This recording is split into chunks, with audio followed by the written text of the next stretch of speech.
Don't watch this part. Don't watch this part. I'm not here. Okay. Oh.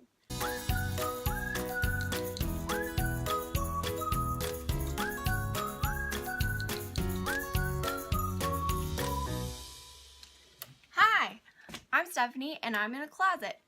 I'm in here because I just thought of a story that I wanted to tell you guys that takes place in a closet, but I'm also learning some things about myself in here.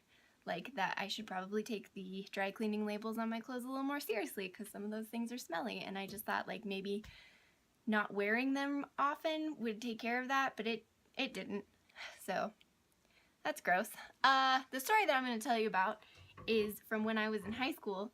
If you hear something falling over there, my cat just pushed something off of my dresser. It's fine. When I was in high school, I worked at a grocery store. I worked at Safeway. It was the original grocery store in my town, the OG, if you will. And then another grocery store moved in, and like my Safeway had to get really jazzy and fancy, so it added like a Starbucks, and it was like the flagship store for a while. It was a really big deal. I had to work as a courtesy clerk because I couldn't legally sell anyone alcohol. So the courtesy clerk is the person who like goes in the parking lot and rounds up all the carts and pushes them into the store, which I think is fun for some people, but those people are more outdoorsy / parking lot-y than me because I liked putting things in bags nicely. My cat's about to dump a water bottle off of my dresser.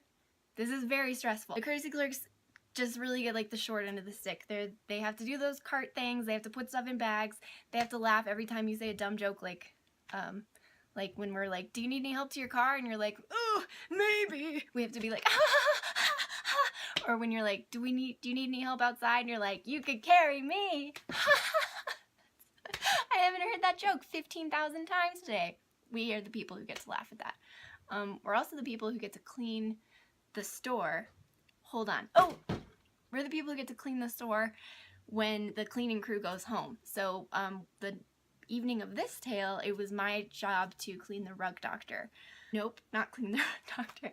It was my job to rug doctor the entryway because it gets pretty gross with all of that cart stuff and all of the times that I was crying and dripped tears all over the carpet because I didn't want to go outside and do the carts. So the rug doctor was located on one side of the store, and on the other side of the store was the Starbucks that they had just recently put in with like the closet that had a faucet in the bottom of it for filling the rug doctor, and it was also where we stored all of our like courtesy clerk equipment, like all the vests that are in there that say like don't hit me with your car, but people do anyway. If you were at my grocery store and you worked like in the grocery store part, depending on your age, you were probably a weirdo, but if you're in high school, you're just like an average high school kid, like meh. But if you worked at Starbucks, you were like a cool high school, like they only hired the popular people. So the evening in question, this girl named Megan, who was pretty and popular and like way cooler than me, was working at Starbucks, and I was dragging my rug doctor sadly from one end of the store to the other to the closet in her Starbucks. Trying to be like cool about it though, like in my taupe shirt and my apron, because it was a good look and I wanted Megan to think I was awesome, and it's hard to do that with a rug doctor. So I dragged it all the way across the store. I get into the closet. I see the faucet that I'm supposed to be doing something with. It's like waist high, so you can't really see, but just guess where my waist is. So the door like swings shut behind me, and I watch Megan like kind of watching me as it shuts, and I'm like, whatever, hey, what's up, Megan? And I get my rug doctored.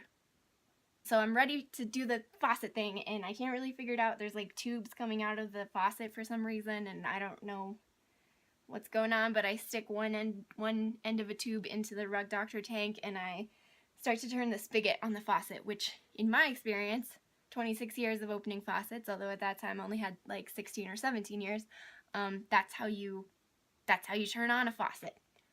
So I go for it, and no water comes out. That's a bottle that he's pushing off. Don't get cats. Just kidding, they're great, I love them. So I open the faucet, it's not coming on at all. I don't know what's going on. So I twist a little bit harder because I think maybe I didn't go far enough. Still nothing. There's like nothing coming out, and I'm like undoing the hose and trying to figure out like what's going on, why isn't it coming out in my tank? And I turn the spigot like one more time, just like massively, and the spigot comes off in my hand. and water starts coming out, but it's not coming out of the faucet part, it's coming out of where the spigot was. So instantly there's just like a geyser of water, just like, and it probably, I don't know what it sounds like in Starbucks. There's like one guy in there and Megan preparing drinks, and it's just like in the closet. I don't know what they were thinking. I'm thinking, ah! So I'm getting like, I'm just like instantly soaked. Like it's hitting the ceiling, it's spraying down onto the raincoats, so they're getting all wet on the inside, which is kind of the opposite of what you look for in a raincoat, and it's getting all over me. My taupe shirt is starting to stick to my apron a little bit. There's water in my apron pockets. They were really good pockets. They held a lot of stuff. In a panic, I pull a little Dutch boy and I stick my thumb right in that faucet, just like right in there. So there's still water coming out, and now it's just like spraying around my thumb, shooting everything else. But at least it's not hitting the ceiling anymore and making that gigantic scary noise. It's still not coming out of the bottom in the Rug Doctor, and I don't know what I'm gonna do when I have to move my thumb. So I immediately start trying to like get the faucet, the spigot handle back on there. So sort of like switching the two out, like a sort of Indiana Jones maneuver. But it's not working because anytime I lift my thumb away, the water starts gushing again, and there's so much water pressure that the spigot handle is just sort of like falling off to the side. It's bad stuff. It's not working, and I'm getting like wetter and wetter. There's like an inch of water on the ground at this point. It's slowly going into Starbucks under the door, and I hear just like a little like on my closet door, and I'm like, what? Like, nothing's up, whatever, what? And it's Megan. I knew it was Megan. It's cool, it's whatever. She's like, do you need any help in there? And I'm like, help? No, I'm good. I'm just like filling this Rug Doctor. There's nothing happening here, with my thumb still in the spigot and like water still clearly coming out I don't know what I was trying to do. So I'm still wrestling with this thing, and this goes on for like another 2 minutes. My pants are completely soaked. My shirt is soaked all the way through. My name tag is like unsticking the name part on the plastic part because there's so much water. I'm basically drowning in this closet while standing upright trying to fill a Rug Doctor, and it's like I can't get out of the closet because I can't move my thumb away because the whole store is basically gonna flood if I do this. There's so much water. So finally, after like about 2 minutes of this, I get over myself and try to forget that pride thing, and I with my thumb still in the faucet, I sort of like poke my head around the door, and at this point, like I look like Alice Cooper. My mascara is like down here, my hair is like plastered to my head because it's soaking wet, and I'm like clearly dripping. I'm standing in a puddle, you can hear me splashing around, and I'm like, hey Megan, and she's like, yeah. I'm like, can you call Brenda, the manager, please? And she's like, yeah, I can do that. So she gives her a call. She doesn't tell her it's an emergency because I was so cool on the phone, and it's like, whatever, I got this handled, it's fine. And Brenda takes her sweet time about showing up. So in the meantime, there's like another 3 inches of water on the floor. The raincoats are floating away. Like, I don't even know where the Rug Doctor is anymore, and I'm standing in just like my work appropriate non-slip shoes are definitely slipping around. So Brenda shows up, and she opens the door to the closet, and she is surprised at what is going on in there because it is not Rug Doctoring or anything like that. It's me drowning in a closet. So she panics a little bit. I don't know why. Be cool, Brenda. It's fine. And she tells Megan, oh my God, call John, who's the other manager. And John was like on the National Guard and was kind of cute, and I sort of had a crush on him. Anyway, I really, really don't want John to come in at this point because I'm looking like worse than a drowned squirrel.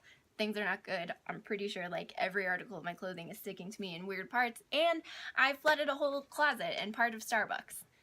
And it's not a great situation to be in. I'm not really feeling my most impressive or flirtatious at this moment. So John comes like running in because he's like action hero dude, and he sees what's happening in the closet because Brenda's holding the door open. There's still like water hitting the ceiling, gushing, but I still got my thumb in there like a pro trying to keep it in there.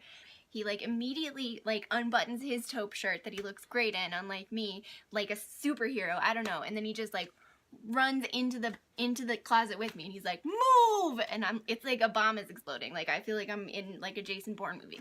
So I'm like, I just like throw the spigot down, which was a misstep because there's a ton of water, and now he's gonna have to go snorkeling for it.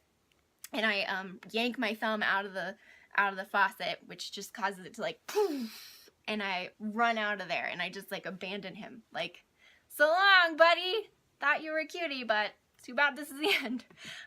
Sorry about the way you're gonna drown, a horrible death. That's totally my fault. And I slam the closet door and run out of there forever. He gets it back in there because he has more upper body strength than noodly old Stephanie. And he is a hero. And I'm the idiot courtesy clerk who tried to drown herself in the Starbucks closet, which Megan probably still remembers.